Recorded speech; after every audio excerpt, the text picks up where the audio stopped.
Taxi! Where to, mate? Hello, mate.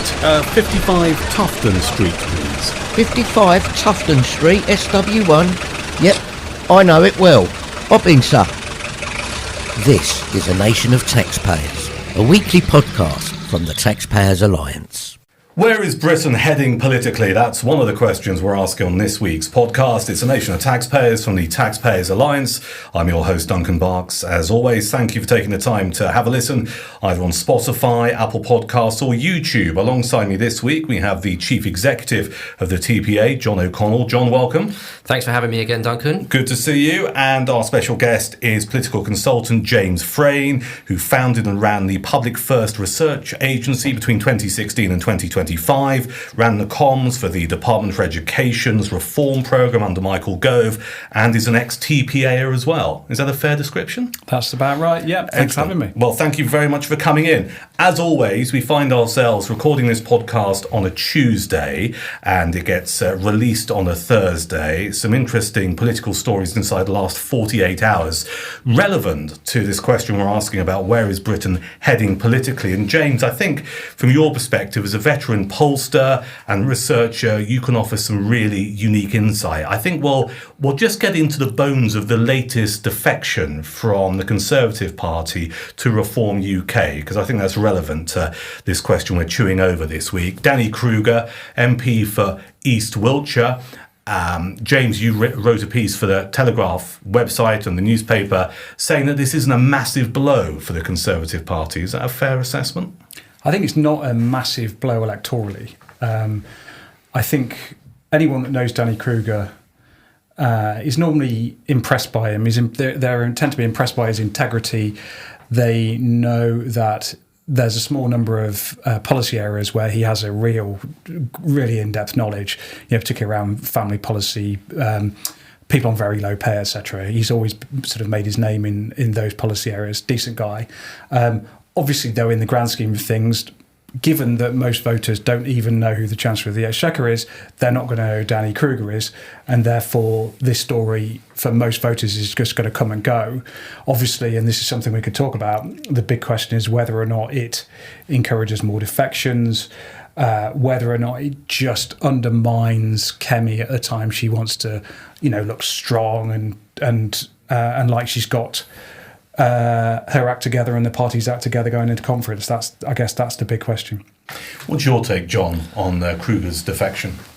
It's for people who are interested in politics, engaged in politics, SW1 watchers, it is a big deal. James is almost certainly right that it won't register with every man, every woman on the street necessarily, but it is what it represents is probably a slightly bigger deal. I think that it's perhaps not that big a surprise to that extent that the leadership of the Conservative Party may have been even prepped for something like this.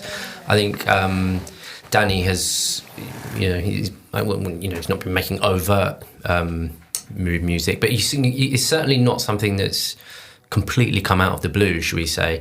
I suppose for a party where the Conservatives are at the minute, that are trying to renew intellectually, regather their vision, their principles, losing one of the deep thinkers in the party, in the small party that they have left, is a bit of a blow. Somebody who could give that deep thought, as James said, with particular connection to helping those on lowest incomes. Losing that kind of thinker it probably stings a bit, yeah. And just a few moments around the idea that Danny Kruger is known as a deep thinker. I think, James, it is right to say that when we come to the majority of people in this country, they won't know who he is. So let's focus on the impact it will have for the Conservative Party. Do you think there will be sitting Conservative MPs now thinking, blimey, he's gone, I need to make a choice here? Yeah, I'm sure that's true. And I don't know whether I'm overdoing this. And, I always talk about how America's different from Britain. We have very different... The Conservative activists here are very different from activists in the US. We care about different policy issues. But the murder of Charlie Kirk, I think, has slightly focused minds across the Conservative world. I mean, by Conservative world, I mean right across the globe. in that I think people are sort of thinking, well, here was a guy that really went out there with great energy, moral confidence, great charisma, just seemed to work constantly for the Conservative cause. And here was somebody that really genuinely changed things, seemed to genuinely mobilise vast numbers of young people. And I think probably what it has done is make people think, well, why are we sitting collectively on our backsides instead of going out there and saying really what we believe in things and really shaking things up? And if you're a Conservative MP or a Conservative activist and you're looking at sitting there on 20 points in the polls and Reform were up to 34, Kemi's not announcing any policies, it's all quite low key, you are possibly thinking, you know what, why don't we do something a bit like Charlie Kirk did and get stuck in? Now again, American politics is different, but I think it has forced everybody in this world, me included, to start thinking, what the hell are we going to do? Yeah, I think that's a really interesting point, and we should talk about Charlie Kirk briefly because this is the first podcast we've recorded since he was murdered. John, your reaction to what James said there? Yeah, I think James is spot on. You're going to have people thinking, actually, how can we best contribute to the Conservative movement, be that a small c Conservative movement? And they'll be looking at their options, I suppose. And let's be clear, one of the options is to stick with the Conservative Party as it is, with its current leadership or whatever that might look like in the years to come. But a confident Conservative Party that reasserts its principles, its vision, and starts to flesh that out with policies, starts to become a good option again for those who might be thinking about what they want to do next. But certainly, just coming off the back of Reform Conference myself, there's energy, there's enthusiasm in the room that both Labour and the Conservatives would, give their back teeth for, to bottle up that enthusiasm. The social networks that you could see there, people look at the discos and the sort of snobbish SW1 elites kind of cringe at that. This was just normal people having a good time. They were having fun. And the major parties, like I said, would give their back teeth for that kind of cohesion and network building that happened at the conference. Yeah, because we were all there, and that's the one thing that I picked up on, that compared to other conferences I've been to over the years, that whole venue was fizzing, wasn't it? It was literally fizzing with an energy that other political parties would literally spend vast amounts of money on trying to do themselves, which they can't do. Why is that, do you think? It's a very good question. I mean, the very obvious answer is that the Conservatives just received a major kicking in the polls off the back of 14 years of government with some wins but not many. So the energy isn't there, and I suppose that's what the current leadership is trying to do, trying to think about and come up with new ideas and re-establish visions and principles. But again, the disco at the NEC, my goodness, any major party would be looking at that. Well, they ought to be looking at it enviously. Yeah, I think you're right. And your main takeaway, James, from the Reform Conference, we were all on a panel together that featured Richard Tice, obviously the deputy leader. We were talking about what a Reform government could do or would do regarding taxation. Fair to say he was loved by the audience, which was standing room only towards the end, which was fantastic. What was your main takeaway, though, James, from the conference? That I thought the activists were all honestly basically mainstream Conservatives. They were the sorts of people that when you went to the Conservative Party conference 20, 25 years ago, it was that crowd. They were all mainstream, decent, unfailingly polite to everybody that they spoke to. They were a very likeable group of people. The people that appeared on the various panels, both on the stage and in the fringes, I thought were a bit more of a mixed bag, if I'm honest.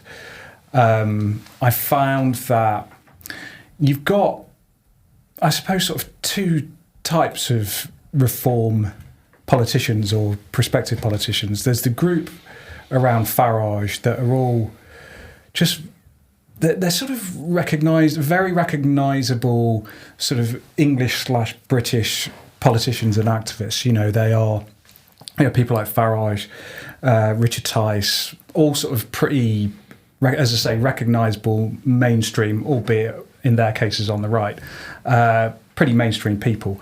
But there was, I think, a group of people that just seemed to talk in a bit of a foreign language politically. By that I mean it's very, very, very ideologically driven. It's sort of grounded in a sort of international right-wingery, if you like. And listening to some of them, they could have been American conservatives or French conservatives or something else. And that, I think, that group of people is going to struggle to connect with the English working class particularly.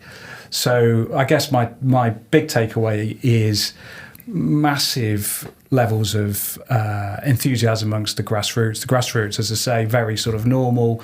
And then you've got part of Reform bang in the mainstream of where those voters are. Another group I find a bit more on the, can't think of a better word, a bit more of on the wackier end of politics. And, you know, we'll see how that plays. A friend of mine who's not massively politically engaged, but is increasingly becoming so.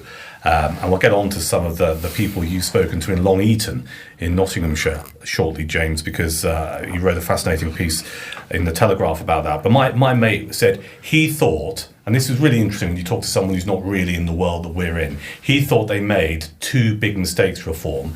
One was having Andrea Jenkins open up the conference singing a song that she'd written, on one end of things. The other was on the Saturday afternoon putting on a doctor on their main stage, platforming a guy who's been called an anti-vaxxer, who made a link between COVID vaccinations and the cancer that members of the royal family had had. And my mate, who, as I say, is not politically engaged massively, just said, if I was thinking of voting for Reform, those two things would put me off. And I said, well, why? He just went, well, one, it's really unprofessional. You don't want a politician singing a song that they've written. I thought that's interesting. And secondly, he said, I'm a royalist, and I actually found some of that content that doctor was saying quite offensive. And I pushed him a little bit further, and he said, that's about voting for the party. If they're looking for people to donate money to the party, they've just given them two reasons not to do that, because combined, you just go, actually, that's not for me. Do you think that either of you think that's a fair assessment? I think on the latter one, yes. Yeah. On the former case, being there myself, maybe less so, because they have their own unique sense of fun. And I think it would be a mistake for Reform to squash that to be acceptable to the SW1 sort of consensus on what acceptable behaviour is. You know, if you went in, again, like I'm mentioning this disco over and over, but if you go in there, it was like a night out in any English town. So I wouldn't necessarily squash that sense of fun if I were Reform. On the latter, I'd say he might have a point. I think actually, funnily enough, when we did talk to activists when we were there, they were much more interested in some really basic stuff, debt, deficit, what's happening with, are we going to get an IMF bailout? What's happening with the cost of living? Like, why are things so expensive and what can we do about it? They were much more interested in those kinds of questions. So I'd say I would agree with your friend on the latter point, but possibly not on the former. Did they make any mistakes there, James? On those two specifically? I think I agree with John on that one. I think... Andrea Jenkins coming on in sequins or whatever it was, it's all sort of perfectly good stuff. I don't think people particularly mind. And I think most English people, George Orwell back in the 1940s wrote a book which I would strongly recommend to everybody. Well, it's actually a long essay, The Lion and the Unicorn, and it looks at it's sort of at the English character and the English mind. Now, he ultimately, in the second part of his essay, makes a case for why socialism suits the English mind, which I would disagree with him on, but the first part of the book is fantastic. One of the things he talks about in detail is this sort of the eccentricity of the English and their sort of strange hobbies. And, the English, we are all a bit odd at one level. People, in the past, people had, they kept racing pigeons, or these days they might go line dancing or God knows whatever it is. Or in my part of the world in Sussex, they do lawnmower racing. Yes, quite, and strange things at bonfire night as well. So I think a bit of eccentricity is perfectly reasonable. Some of the other stuff, though, as I said, I just find there is a group of some of the senior Reform activists, prospective MPs, that are primarily interested in politics in as I say, a slightly internationalised right-wing way, rather than grounded in something that the English working class, the English lower middle class are going to understand. There'll be a clash at some point. Let's address the main question of this week's episode. Where is Britain heading politically? We spend a lot of time on this podcast talking to various guests, some from political parties, some from think tanks. And I mean, you mentioned it earlier, James, and we all know where Reform are sitting in the polls at the moment. We know that Farage recently said that his party is prepping for a 2027 election. We know that your background is vast when it comes to focus groups and polling. I mentioned Long Eaton, which is on the, my geography is not great in that part of the world, Derbyshire, Nottinghamshire border, pretty much. It has a Nottingham postcode because it's close to Nottingham, but it's officially in Derbyshire. You wrote a great piece in the Telegraph about your kind of findings there and what people are saying. But up until recently, and tell me if I got this wrong, it was pretty much classed in your view as an apolitical town. Totally. What's changed? Well, just to clarify what I meant on that, we when you run focus groups, as I have done, I think we did groups in Long Eaton actually for the TPA a few years ago. You're always looking at towns to play a sort of proxy role within English public opinion. So you might go to somewhere like, if you're looking to understand what angry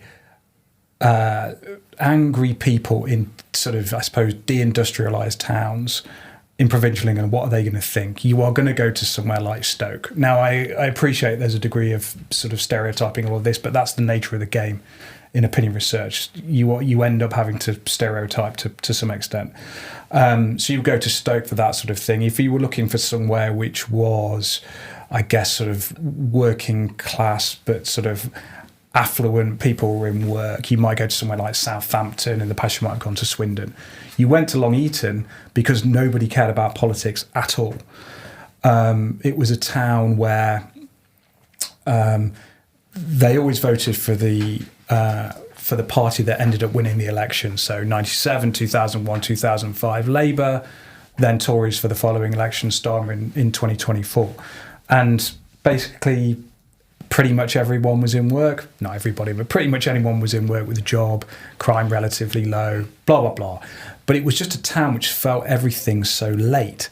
So, for example, Jeremy Corbyn, it took Long Eaton a very long time to turn against Jeremy Corbyn, but when they did turn against Jeremy Corbyn, you really knew that something was happening. And Long Eaton has finally started flying flags of St George in the high street. So you go to parts of the West Midlands they were flying a few weeks before, took Long Eaton a long time, which strongly suggests that there's sort of radicalisation, if you like, of a certain part of the electorate is happening. It isn't going anywhere, and all parties are going to have to accommodate it. Obviously, Reform are riding the waves of it, but all parties are going to have to accommodate it. You read the Long Eaton piece, John, the same morning as I did, and we both had a bit of a chinwag about it. Do you think we're in a position now where politically we're seeing a massive sea change in this country? It's really interesting. I find it hard to call it a sea change myself because the TPA spends a lot of time out on the ground. Yeah. Our team, our activists, we do action days all over the country. Yeah. You know, in places like Long Eaton, you know, fairly standard, typical towns across the country. So, without wishing to sound self-aggrandising, we've sensed this mood for a long time. Yeah. A long time of people 20 being... years. Yeah, exactly. Of people being fed up of paying higher taxes and not necessarily seeing services improve, not being able to get GP appointments, the hospital waiting lists being as long as, you know, from here to Long Eaton and back. So we've detected this move for quite a while. So it's hard for me to frame it as a sea change, but I suppose, you know, in standard classic SW1 framing, this sea change is coming.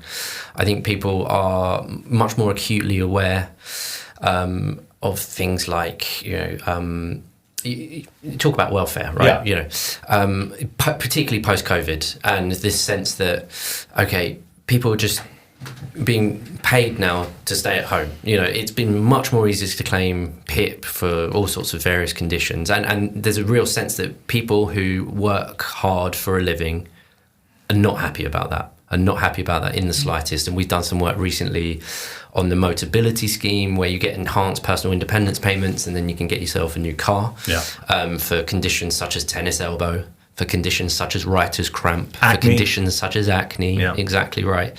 So there's that sense of unfairness there for, why should I go out and work, pay the tax that I pay, look after my family, save for a pension, do all the responsible things that you tell me I'm supposed to do, all to fund lifestyles for people that I can't afford for myself. Yeah. That palpable sense of unfairness it's growing alongside the welfare bill, and the welfare bill is getting out of control. So it's those kinds of issues that people are very attuned to, as well as the stuff that James was talking about. I mean, John is right about it. It's much less of a surprise for the TPA, because the TPA was founded in 2004.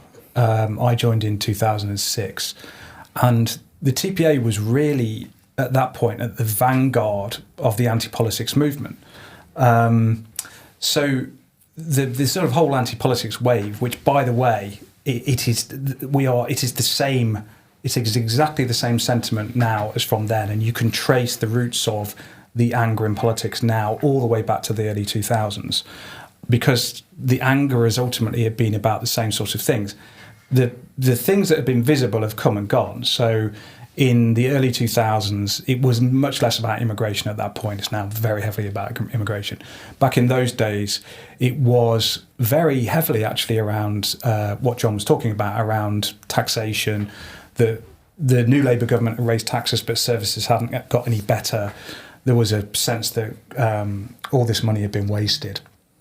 And again, things have sort of come and gone over time. You've had things like MPs' expenses in the late 2000s. That was a big issue for anti-politics.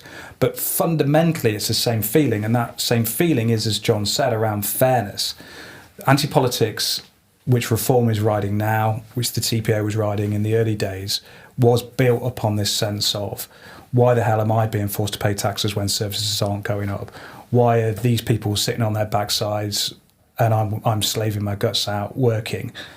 And fairness has always driven this. So where we are now with fairness is, why is it that, for example, recent asylum seekers are being put into luxury accommodation in their minds? That's not fair.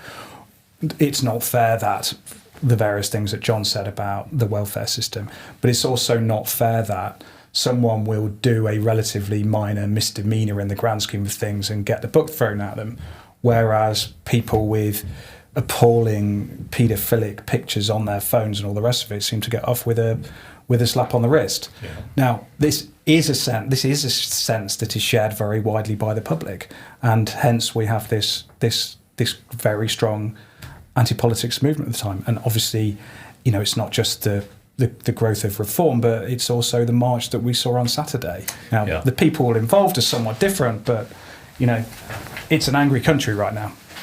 Let's focus again on Reform. Are they just benefiting from this anti-politics sentiment that has grown? And you've explained, John, we've known it's been out there outside of SW1, but it does feel like it's coming to a head for all of the reasons that we've just discussed. Are Reform simply the depository for that sentiment? And do they have the answers? It's a very good question. Going back to what I said earlier, there's something really sort of fundamental that a lot of the Reform activists were talking about. They were talking about the economy. Yeah. And they were talking about the pounds in their pockets. So it almost feels like the questions around immigration were sort of settled in their mind. We've changed the weather on that. It's kind of now seen as basically accepted and acceptable that we can say we need to not not take in as many people as we currently do. We should be looking to deport people, particularly if they committed crimes. These kinds of things that were distasteful at best a few years ago are now just common parlance across the board. So there seemed to be a sense that those issues were parked. Okay, what are we going to do about the economy? Since 2008, my wages haven't gone up really. Those basic economic questions were starting to come to the fore. So. If they start to address those questions, then who knows where they go. But again, there is in the background, a Conservative Party beavering away, coming up with ideas about what it stands for and therefore what policies will feed into it. And they'll have competition soon. At the moment, they seem to have very little competition. Labour are junking votes left and right. But Reform are riding a wave. They need to be prepared for a time when or if a Conservative Party is back on the agenda and making noise again. Let's spend a few moments talking about the Conservative Party. Based on your experience, James, has Kemi Badenoch taken the right course so far to say, look, I'm effectively going to do all of the backroom work, etc.? Because the criticisms I hear from people is, for goodness sake, we want to hear what you stand for. She will just go, all in the course of time. Critics will say, well, don't necessarily have that time. Has she taken the right approach? No, I think what she's done is completely mad. And she's been guilty of complete political malpractice in how she's handled things. And I assume that she will be justifiably junked in the new year, I would think. Why do I say that? Well, two big reasons. Firstly, she was a very different sort of candidate. Obviously, to state the blooming obvious, she looks like a different sort of Conservative. She talks in a different sort of way to most Conservatives. And she wasn't really known by the public at all. She'd have just been, yes, she was in the cabinet, but again, how many people really know people in the cabinet? So she had a one-off opportunity to introduce herself to the wider electorate when she was first elected. And she just didn't do it. She just went into a bit of a sort of policy hole. We're told that they're doing all of this work, but I fear now that she's seen as just being part of the political furniture. So when she finally does come out and, as it were, introduce herself, people are just going to be rolling their eyes. Secondly, though, the Conservatives have just let Reform off the hook for a whole year. So Reform have made the weather on immigration, on crime and justice even. I mean, to be fair, Robert Jenrick's been quite energetic on that, but really it's been Reform that have been leading the way on this. And Richard Tice is a much, much higher profile politician than someone like Mel Stride. So ultimately Reform have got to the place they're in the complete absence of the Tories doing anything. I think the only way back for the Tories now is probably to miss a generation and go to a leadership candidate from the new intake. That is probably, in my view, Katie Lamb. We shall see. I think she should be viewed as being the likely candidate, but they should really be testing her out in the next few weeks to make sure she's up to it. But I think they've got to skip a generation so that the people that were not responsible for the last debacle are not the guys in charge now. Is really interesting stuff. I'd be, just as a counter view, I think anything that the Conservative Party said in the aftermath of the election has been and would be sort of roundly ignored. You had 14 years, keep your mouth shut for a little while.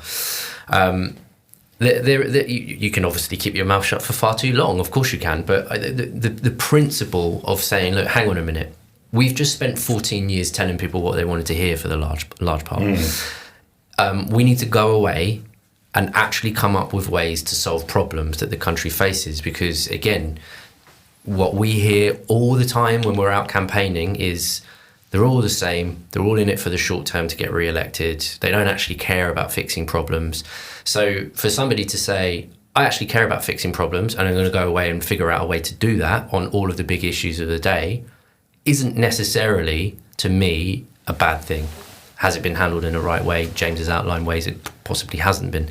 But that principle of saying, hang on a minute, look, we've just told the public everything that they wanted to hear. We've done all the same things that a Labour Party would have done, sticking plaster solutions, subsidies, demand-led stuff, not actually fixing the root causes of problems. Going away and trying to fix that, no bad thing in my view. Okay, a couple of quick questions because I notice time is not on our side at the moment. Let's just spend a few moments, James, getting your view and the research that you do and the focus groups and the polling, where people are currently sitting in terms of their attitudes towards cutting taxes and not being scared about how that might impact on public spending. We touched on it on the panel we did at the Reform conference. where are they at the moment in terms of their heads regarding, let's have some tax cuts because I'm comfortable. It still means my hospital is going to be open. So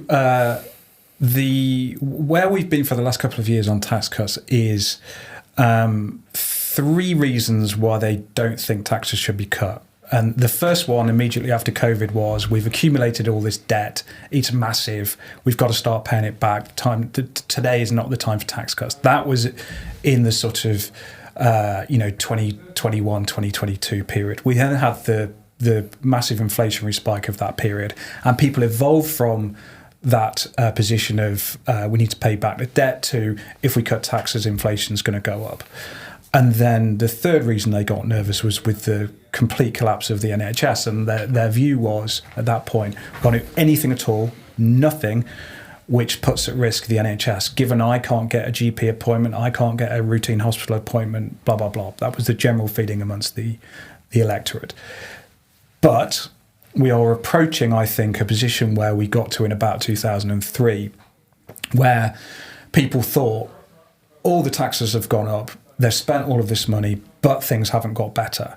And I think the public is now sort of waking up to that idea, specifically on the NHS, but more generally, that they've paid more, but services haven't got any better. So I think we'll get to the point in the next 18 months where people, for the first time in quite a few years, are ready to hear in earnest both a low tax argument, certainly an argument for cutting back on unnecessary spending, but thirdly, probably also, again, as they were in the early 2000s, an argument that public services need to be reformed in quite a big way. Yeah, completely agree with James is saying. Just to extend it forward, there was a poll just this week, I think, from Electoral Calculus and Find Out Now that found that spending cuts were twice as popular as tax rises in terms of dealing with the fiscal mess that we're in. So that's a very quick change from about a year ago. And why has that come about? Because Labour won't address the spending problem. And they won't, and they can't now. They can't address the spending problem because of what happened on their welfare bill, which was a reduction in the planned increase of expenditure. It wasn't a cut. It was a reduction in the planned increase. So they couldn't get that through. The government now could not get anything like that through at all. They know it themselves. And because they fail to grip spending, they feel that they need to increase taxes. So given that they promised not to increase income tax, VAT, employees' national insurance, a bit of a fudge there, but let's take them on their word, employees' national insurance, what did they do? They went after farmers, family-owned businesses, employers' national insurance. Everybody felt that in their pay packet. You're not getting as big a pay increase this year, Mr. or Mrs. Smith, because the government have put taxes up. That starts to filter through, and people start to. And these are very, very interesting targets. When Jeremy Clarkson can drive a tractor down Whitehall, you might have made a slight presentational mistake. So it's a very, very quick flip around, and it's all to do with the fact that politicians will not grip spending. Okay. And to wrap up this episode, the question we've been asking is, where is Britain heading politically? Just in a sentence, James, your current thinking, the kind of political party that might form the next government, the kind of thing that voters are looking to hear and see? I think that my working assumption at the moment is that Labour will continue to fail. There will be a general election before the end of the 5 years is up. That will be a reform-led government of some form. That will have similar struggles, and they will fail to get a grip on things. And at that point, I fear that politics is going to fracture massively in a very unpleasant way. Yeah, I'm going to build on that very last point, and it feels like our parliamentary democracy will struggle with the result of the next election. Yes. Labour are hemorrhaging votes to the Greens on one side, and also, of course, the independent candidates from Muslim majority towns. They're starting to hemorrhage votes that way. They're also losing the red wallers in the old parlance to reform. So our parliamentary system is not geared up for this, and we could do another 7 episodes about what the hell we do if that comes to pass. And I think we will. Listen, John O'Connell, Chief Executive of the TPA, thank you for joining us on this episode. Thank you. Political consultant James Frayne, has been fascinating. Thank you. Can Thanks we tempt you back at another time? Anytime. 6 months down the line, we can reassess where we are. Listen, thank you for listening. If you want to get in contact at all, any feedback about this episode or some guest suggestions, you can email us. The email address is podcast@taxpayersalliance.com. Thank you for listening.